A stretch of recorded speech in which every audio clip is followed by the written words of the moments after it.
Bila ada pelita tu, kanak-kanak pun seronok. Jadi dia dapat main bunga api, cucu-cucu bunga api kan. Kalau duduk kat bandar tu mungkin tak rasa seronok sebab tak pasang pelita. Kita tengok dia makan tu kita seronok kan. Rasa macam manusia juga dia dengan manja dia.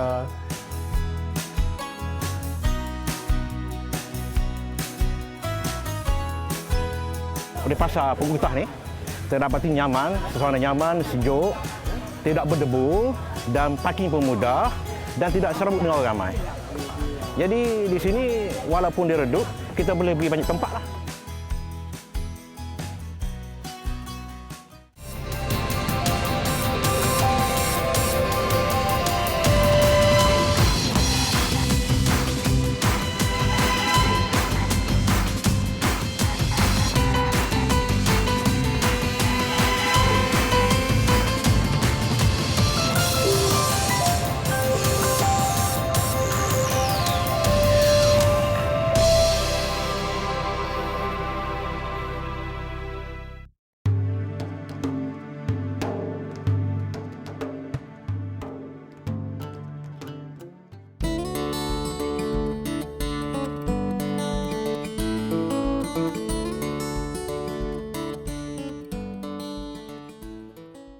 Baik, umum sedia maklum bahawa pokok kelapa itu datang dengan pelbagai khasiat dan kegunaan. Antaranya, daun kelapa itu sendiri boleh dijadikan penyapu lidi ataupun anyaman kepada ketupat. Manakala buah kelapa pula yang muda boleh dibelah, diminum airnya dan dimakan isinya.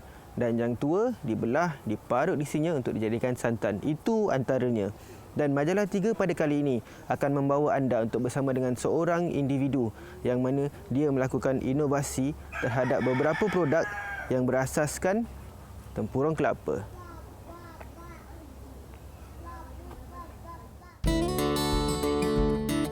Pantai Puteri, Tanjung Kling, Melaka. Di Kampung Tanah Merah Jaya terdapat sebuah keluarga yang mengusahakan pelbagai produk kraft tangan daripada hasil alam yang mudah diperolehi, iaitu tempurung kelapa.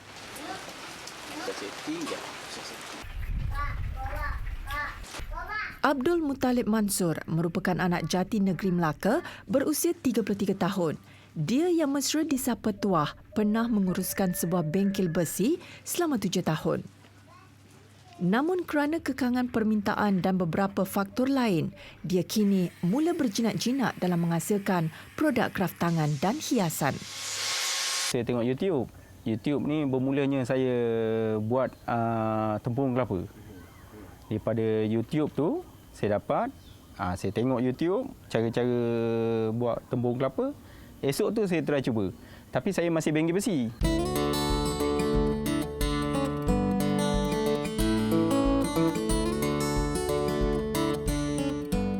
Kampung Solok Bakar Batu Kandang.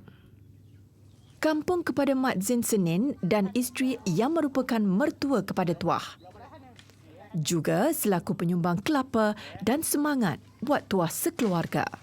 Dia tengok saya buat kopek kelapa tu, ambil dia kata, "Abah tolong kelapa boleh tak nak buat produk tu." Itu yang buat saya mengalakkan lagi tu. Badan sakit-sakit pun saya pergi. Banyak bah dapat buah ni. Oh, dapat dah sikit ya. Ada yang kotak-kotak ni ha. Tak boleh Dia boleh buat. Saya kata, "Mana kau dapat idea macam ni? Kat mana kau belajar?" "Tak ada belajar," dia kata. "Idea sendiri datang kepala otak ni." Itu yang saya minat tu. Untuk pungutkan kelapa. Selain kebun di kawasan rumah, Mat Zin turut mencari kelapa di kawasan kampung berdekatan bagi mendapatkan bekalan yang secukupnya untuk Tuah. Baginya, usaha ini harus diteruskan kerana dia turut mempunyai minat yang sama. Kalau boleh, ya selama-lamanya kalau boleh dia buat produk ni, biarlah berterusan. Saya pun minat, saya kata, "Tuah, abang nak beli 10 biji pelita tu." Saya nak hatur kat sini, orang sini tak tahu kan.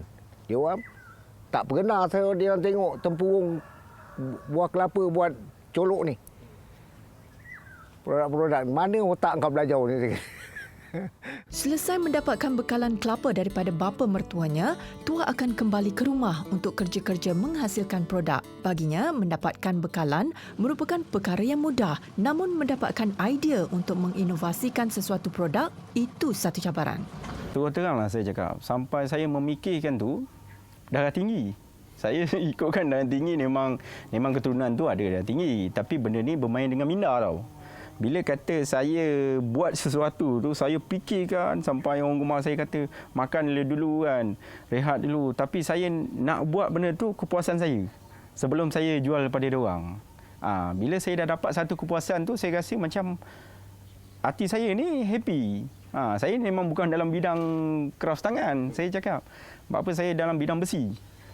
Tapi alhamdulillah lah, dengan kuasa Allah, mungkin dah terletaknya saya dapat buat hiasan lah. Saya buat pelbagai-bagai bentuk. Nah, ambil kelapa ni. Tebuk tau.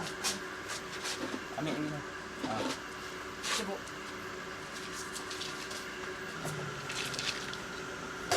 Turut memainkan peranan dalam mengurangkan beban kerja Tuah, anak dan isterinya mempunyai tugas masing-masing dalam penghasilan produk tempurung. Tempurung biasanya akan ditebuk Muhammad Syukri, anak sulung Tuah, bagi memudahkan proses mengeluarkan isi kelapa.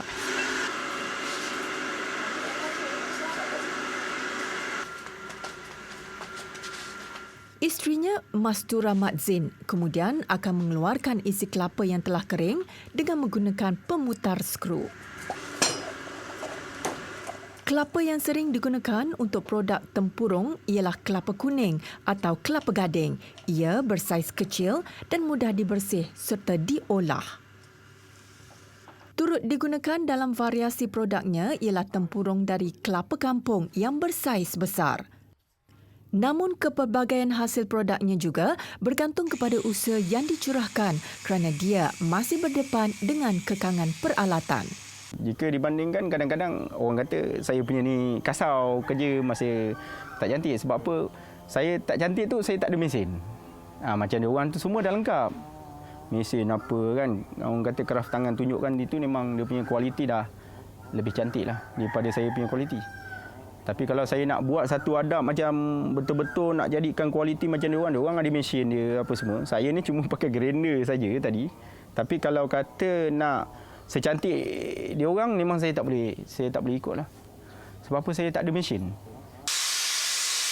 Namun Tuah tetap terus menghasilkan produknya dengan seikhlas hati. Kalau duduk kat bandar tu mungkin tak rasa seronok sebab tak pasang pelita. Bila kita nampak je rumah tu ada pelita, kita rasa seronok macam hari raya.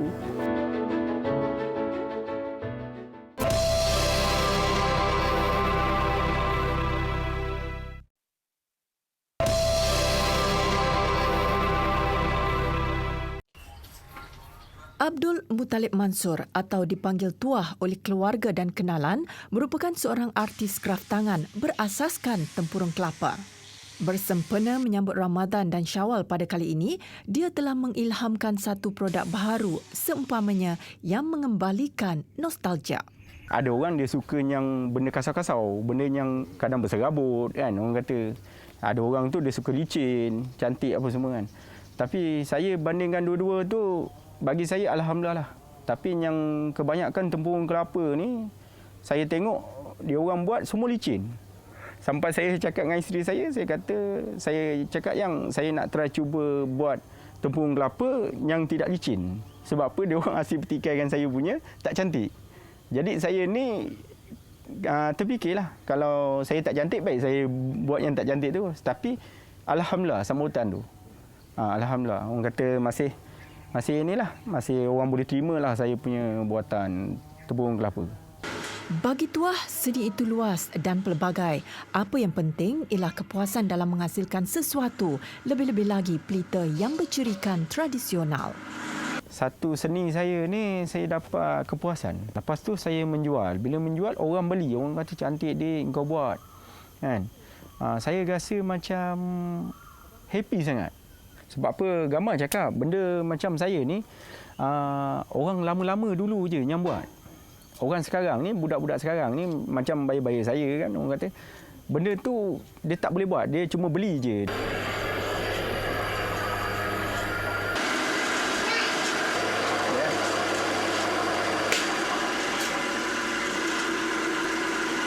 Walaupun nampak mudah, penghasilan pelita tempurung tetap memerlukan ketelitian dan kesabaran.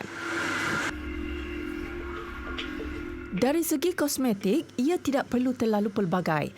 Hanya selapis varnish yang diaplikasi bagi memberi perlindungan kepada pelita. Customer semua cakap cantik benda tu, nak digunakan pun sayang kan. Tapi kebanyakan dia orang cakap saya macam benda tu terbakar tak? Bocor tak kan? Tapi saya cakap benda tu dia kalau kita pandai jaga benda tu takkan rosak. Tapi insya-Allah lah saya akan terangkan pada customer. Sebab apa kita dah bernis kan benda tu luar dalam kita bernis. Customer pun dah beli dengan saya pun tak ada cakap benda tu pecah ke bocor ke. Alhamdulillah lah buat masa sekarang. Usai diperhalusi dan diletak sumbu, sempurnalah pelita hasil tempurung kelapa. Ia akan dijemur seketika agar kering sepenuhnya sebelum dihantar kepada pelanggan.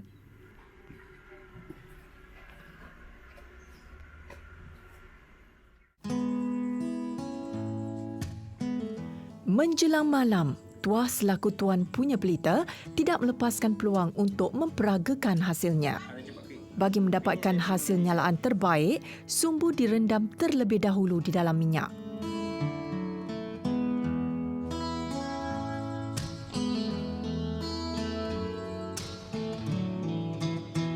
Selain minyak tanah, Tuah turut menggunakan minyak diesel kerana ia lebih tahan lama dan kurang menghasilkan jelaga.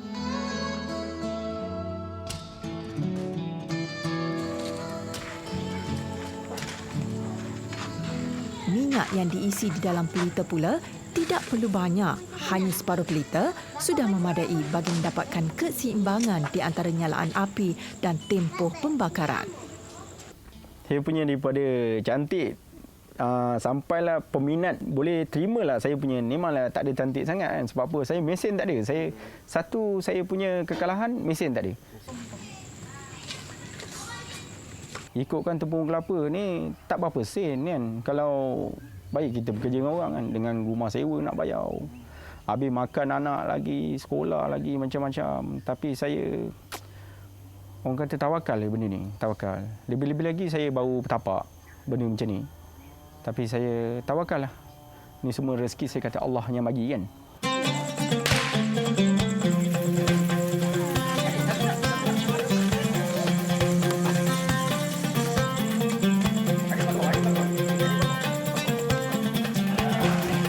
Usai menyalakan pelita di sekeliling rumah dan bermain bunga api bersama anak-anak, Tuah akan keluar untuk melakukan penghantaran.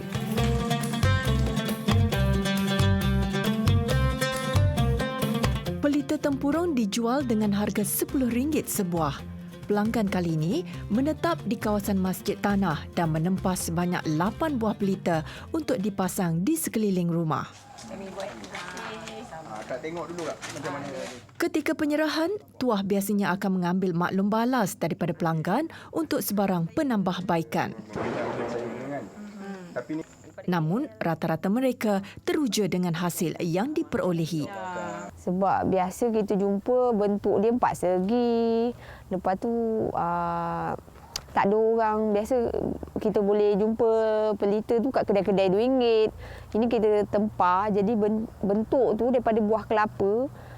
Tak pernah lagi orang pakai. Kita rasa cantiklah macam zaman dulu-dulu je. Pelita lah kita pakai. Seperti biasa, Tuah akan memberi tunjuk ajar cara memasang pelita agar lebih tahan lama dan selamat. Buat Suryani, bentuknya yang unik serta cara penghasilannya membuatkan dia tertarik untuk membeli pelita tempurung. Tengok benda tu tak ada kat tempat lain, tak dijual. Jadi belilah yang tu sebab menarik. Saya pun rasa macam lain daripada yang lain kan. Cantik kan. Orang lain tak pernah pakai, kita pakai. Jadi rasa seronok, mesti tak sabar-sabar bila kalau orang tengok gambar tu pun mesti orang tanya kat mana beli kan. Pelita dan hari raya boleh diumpamakan seperti aur dengan tebing. Tanpa pelita, umpama tidak ceria sambutan hari raya. Bila kita pasang pelita tu, kita rasa suasana hari raya. Lagi satu, kita boleh ingat balik zaman silam masa kita kecil-kecil, pasang pelita, main bunga api. Adalah suasana hari raya. Kalau kita macam kita tak pasang pelita tu, tak rasa hari raya lah, rasa macam hari biasa. Umpama macam hari biasa lah. Kan tak seronok lah. Bila ada pelita tu, kanak-kanak pun seronok. Jadi dia dapat main bunga api, cucu-cucu bunga api kan. Kalau duduk kat bandar tu mungkin tak rasa seronok sebab tak pasang pelita. Bila kita nampak je rumah tu ada pelita, kita rasa seronok macam hari raya.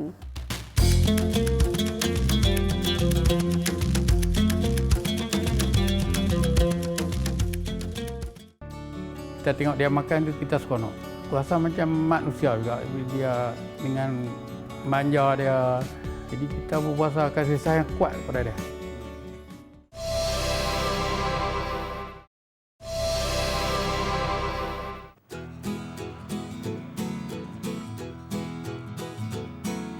Perangai pelik sitam. Menggemari kopi dan roti canai sebagai hidangan minum petang.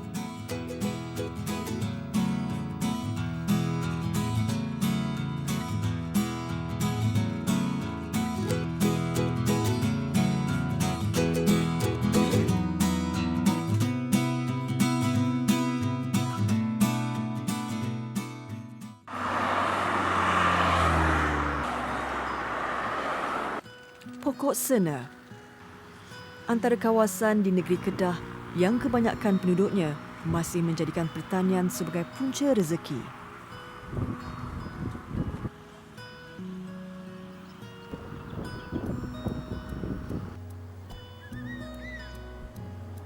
Bagi menambah pendapatan, ada di antara mereka yang menternak lembu. Ini kerana permintaan daging lembu yang tinggi mampu memberi pulangan lumayan kepada pengusahanya. Apa dia tam? Namun ia berbeza pula dengan Abdul Muttalib Chin atau lebih dikenali sebagai Pak Cik Lid dari Kampung Batu 14, Pokok Sena. Pesara tentera berusia 55 tahun ini mempunyai 3 ekor lembu. Bagi Pak Cik Lid yang kini bertugas di Syarikat Kawalan Keselamatan di Alustar, dia mempunyai sebab tersendiri untuk memelihara haiwan berkenaan. Ketiga-tiga lembu yang dipelihara di belakang rumahnya ini diberi nama Awang, Tam dan Bah. Menariknya, kesemua lembu peliharaannya amat manja dan akan datang apabila dipanggil. Anak lembu yang dipanggil Tam ini adalah kesayangannya. Sebelum ke pejabat adalah menjadi rutin harian Abdul Muttalib setiap pagi untuk melepaskan lembu-lembu ini keluar dari kandangnya.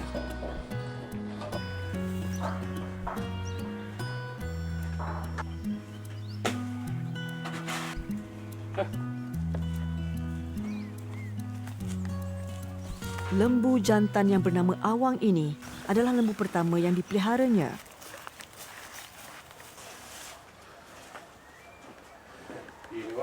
Apa? Awang? Saya Awang ni dia dulu saya nak potong lah, nak buat kena kahwin anak. Tapi apabila nak awak pergi sembelih dia balik ke rumah putus tali. Dia menangis-nangis lah. Dia kaya panggil saya. Jadi tak ada sembelih lah. Saya pun ni kesian juga dia. Itu lah. Nampak macam cengeng tapi dia baik. Memang dulu dia cengeng tapi duduk dengan saya dia ni lah. Dia manja.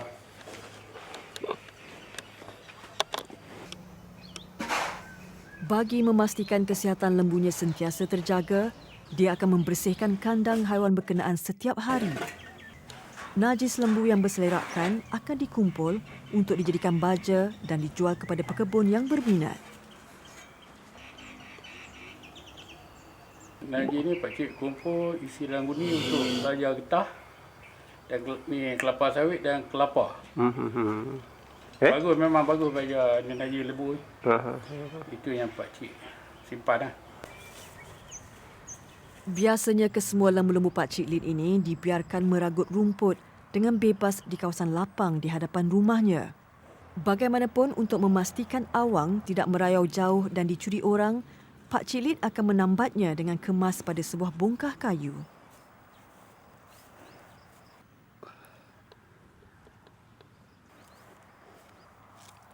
Kawasan halaman rumah Pak Cik Lit yang luas ini membolehkan kesemua lembu-lembu peliharaannya meragut rumput dengan selesa. Tam, anak lembu berusia hampir 3 tahun ini, adalah lembu yang paling disayangi Abdul Muttalib. Walaupun meragut rumput seperti lembu biasa, namun Tam mempunyai selera yang agak pelik. Ia amat menggemari roti. Dia bagilah. Begini.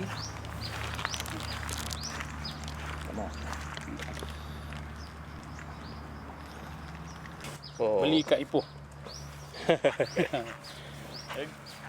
Beli kat tak apa. Baik terus. Selain roti berperisa kopi yang dibeli dari Ipoh, Tam juga menggemari pelbagai jenis biskut. Untuk itu, dari masa ke semasa, Tam akan diberi hidangan berkenaan oleh Pak Cik Lit. Menurut Pak Cik Lit, perangai pelik Tam ini disedarinya dan keluarga ketika lembu itu berusia setahun 5 bulan.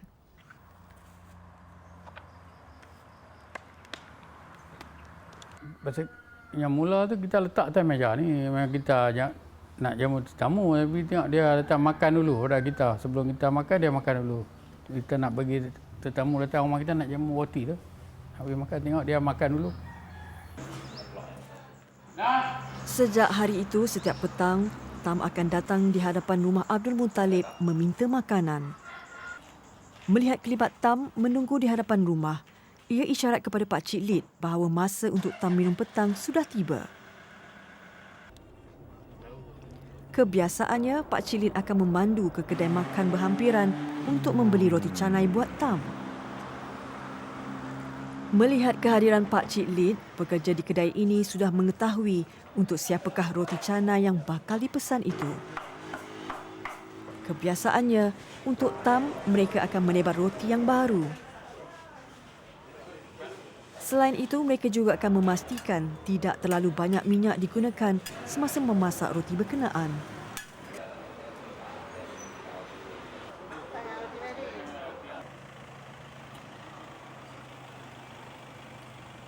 Sementara menunggu tuannya keluar membeli roti canai, Tam akan meragut rumput seperti biasa di kawasan berhampiran. Tetapi sebaik saja melihat kenderaan Pak Cik Lit pulang, Tam mengetahui bahawa makanan kegemarannya telah sampai. Dia akan kembali ke hadapan rumah untuk menikmati hidangannya. Yang pasti, hidangan minum petang Tam agak istimewa. Ini kerana Tam akan menikmati roti canai yang dibeli Abdul Muttalib bersama air kopi. Abdul Muttalib akan menuang kopi yang telah disediakan isterinya ke dalam mangkuk besar bagi memudahkan Tam untuk menikmatinya. Di luar rumah, Tam menanti dengan sabar. Sebaik melihat Abdul Muttalib keluar membawa mangkuk dan plastik berisi roti canai, Tam tahu masa yang ditunggunya telah tiba. Tam akan diberi minum kopi dahulu bagi membasahkan tekaknya. Selain kopi, Tam juga kadang-kala diberi minum teh atau minuman perisa coklat.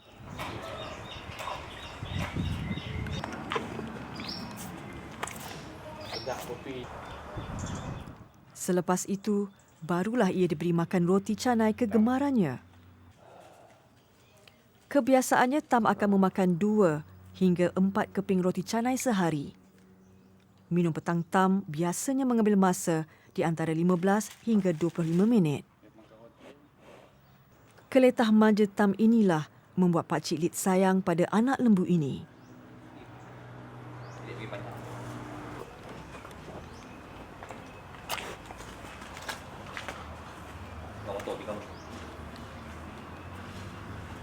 Dah cukup lah. Pak Cik ni kalau dia makan seronok, kita tengok dia makan tu kita seronok kan. Kita pun ialah binatang rasa macam manusia juga. Dia dengan manja dia, dengan dia faham apa yang kita cakap tu, dia faham. Jadi kita berpuasa kasih sayang kuat kepada dia. Selain lembu, Abdul Muttalib juga ada memelihara 9 ekor kucing. Setiap kali mendengar ketukan pinggan, kucing-kucing berkenaan akan duduk berbaris di hadapan Pak Cik Lid.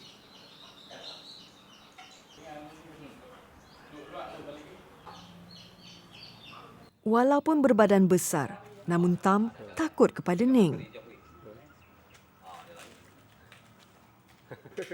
Dia akan melarikan diri setiap kali terlihat kelibat Neng. Setiap kali lari dari Neng, Tam akan mencari ibunya Bah untuk mendapatkan perlindungan.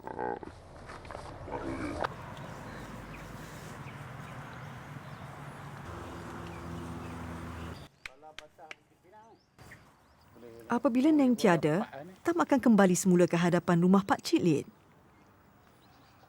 Hubungan antara Abdul Muttalib dan lembu-lembunya ini adalah bukti bahawa perasaan kasih itu tiada sempadan.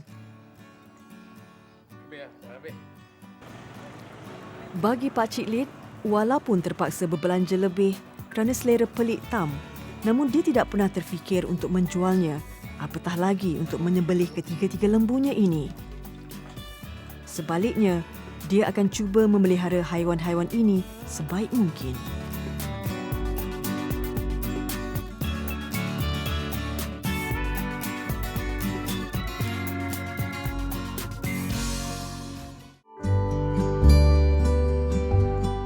Di pasar Pengutah ni terdapati nyaman, suasana nyaman, sejuk, tidak berdebu dan parking pun mudah dan tidak serabut dengan orang ramai. Jadi di sini walaupun dia redup, kita boleh pergi banyak tempat lah.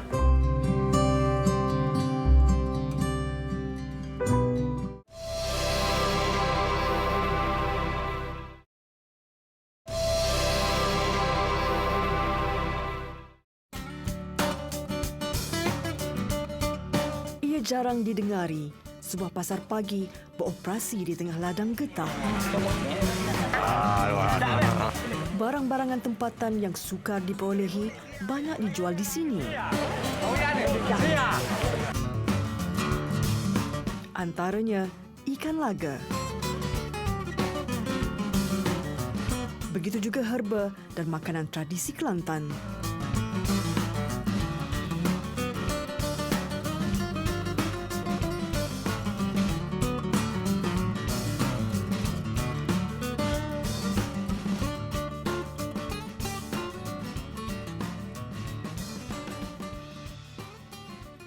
Tatkala fajar menyising pada setiap hari Jumaat, suasana di ladang getah Kampung Guntung, Pasir Putih, Kelantan berbeza dengan ladang getah lain. Biasanya ia dipenuhi oleh penoreh getah.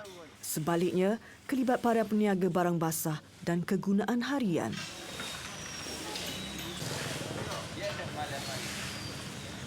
Ini mengimbau kembali kenangan drama-drama pendekar Melayu klasik di mana pasar mereka terletak di dalam kawasan hutan.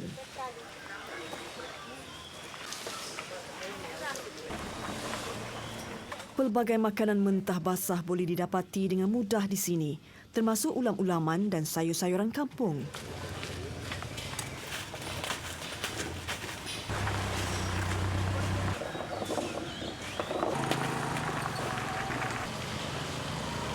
Bagi penggemar ikan segar, pasar unik ini juga menawarkan kepelbagaian jenis ikan dengan harga berpatutan.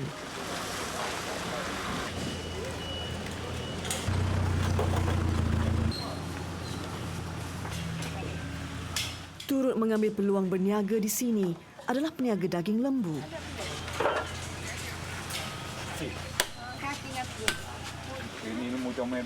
Keadaan pasar pagi di ladang getah Kampung Guntung menggamit perhatian sesiapa saja yang menginggah.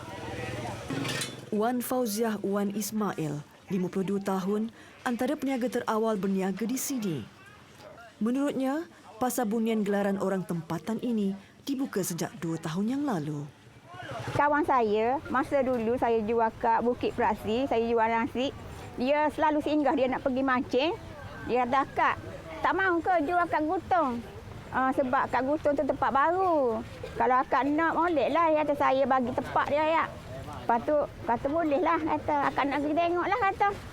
Lepas tu dia pun bagilah tempat ni. Dia bagi tempat ni. Lepas tu muka baru ke, orang tak ada lagi kawasan ni. Macam akak pun 3-4 orang jual kat ni. Lepas tu dah muka kita jual semakin naik. Jadi okeylah sekarang ni. Fauziah menumpang rezeki di sini dengan menjual makanan tradisi Kelantan seperti nasi dagang dan kerabu. Menu nasi kerabunya amat popular. Rata-rata pengunjung tidak akan melepaskan peluang untuk menikmati dan merasainya, terutama yang berlaukkan ikan keli. Sampai sekarang okeylah. Suka tempat ni. Pengunjung pun semakin ramai. Orang jual pun semakin ramai. Jadi teduh kan? Jadi selesa. Selain makanan bentah basah, di sini juga menawarkan barangan perhiasan seperti cincin batu. Tengok. 3 kali sore. Bagi peniaga cincin batu Muhammad Rusdi Abdullah, 52 tahun, perniagaannya ada pasang surut. Okey, jual ada dengan harga baik timur. Okey, beres bos. Pilih-pilih baik 20 ribu peri ni. Tengok peri, pakai peri. Sambut teh tu bolehlah awak cari makan. Ada menentu, kadang-kadang banyak, kadang-kadang sikit. Kadang-kadang orang tengok tu, hok beli-beli, hok tak beli pun ada. Cuma dia ambil saja pun ada. Cici kan dia mudah. Kasim Husin, penduduk Pasir Putih. Dia antara pengunjung tetap Pasar Ladang Getah Kampung Guntong. Kasim sering berkunjung ke sini kerana suasananya yang santai. Batian ni toko ni. Di pasar Pokok Getah ni terdapati nyaman, suasana nyaman, sejuk, tidak berdebu dan parking pun mudah dan tidak serabut dengan orang ramai. Jadi di sini walaupun dia redup, kita boleh pergi banyak tempat lah. Uniknya pasar ini, orang ramai juga boleh memperolehi baju, beg dan seluar terpakai yang sinonim dengan panggilan bandel. Sekiranya ada peminat bandel yang menyinggah ke Pasar Bunian, mereka akan mencari Ahmad Syahir Nawi, pemilik gerai bandel tersebut. Dia menjual bandel ini dengan harga sekitar RM1 ke RM15. Asalnya dari sekitar kampung ni je. Lepas tu viral, orang luar mari dari Jetir, dari Macang, dari Bacok apa. Melo pun ada. Okey, beginilah suasana kemeriahan di Pasar Pagi Kampung Guntong ini, di mana pelbagai juadah disediakan seperti buah-buahan, kan, makanan, barangan terpakai yang anda boleh dapatkan di sini. Pelbagai kasut berjenama terpakai juga dijual secara bandel di sini. Ia dijual dengan harga sekitar RM20 ke RM30.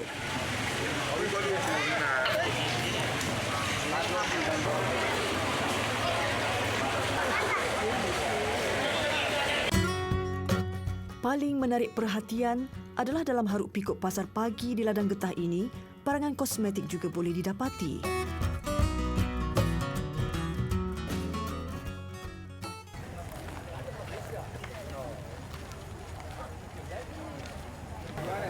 Ikan karin atau lebih dikenali sebagai ikan laga turut dijual.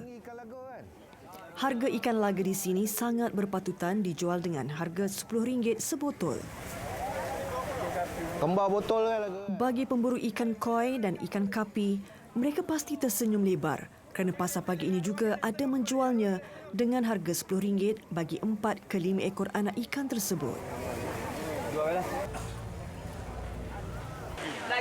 Buat Salwani Tengku Aris yang berasal dari Kota Baru, dia sangat teruja dengan pengalaman pertama dia berkunjung ke pasar pagi Ladang Getah ini.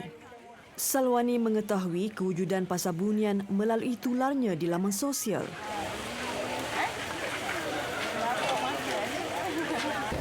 Saya rasa di sini banyak hasil kampung, dah harga pun murah. Rasanya berpatut lah. Sebab tu saya rasa ramai sangat orang main sini ni.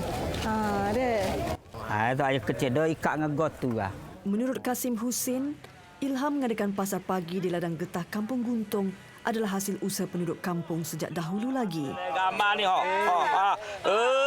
jadi. Idea ni bagi saya pertama sekalinya ialah pertama sekali di sini ada tempat tazkirah pagi. Tazkirah pagi di musala sana tu ada tazkirah pagi, ada baca buku kitab-kitab agama dan demi untuk menarik supaya masyarakat tempat ini di samping membeli dia dapat mendengar juga ceramah agama. Jadi ada itu dua dan satu. Ceramah agama boleh dengar, dia boleh membeli barang-barang. Bagi mereka yang berminat berkunjung ke pasar yang kini mempunyai hampir 100 peniaga ini, ia terletak 500 meter dari Jalan Besar Pasir Putih dan Kota Baru.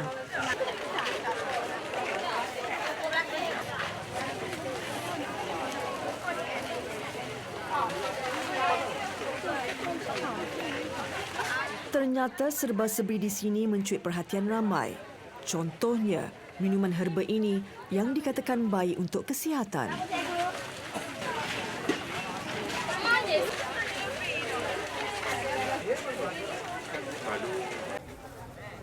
Bismillahirrahmanirrahim.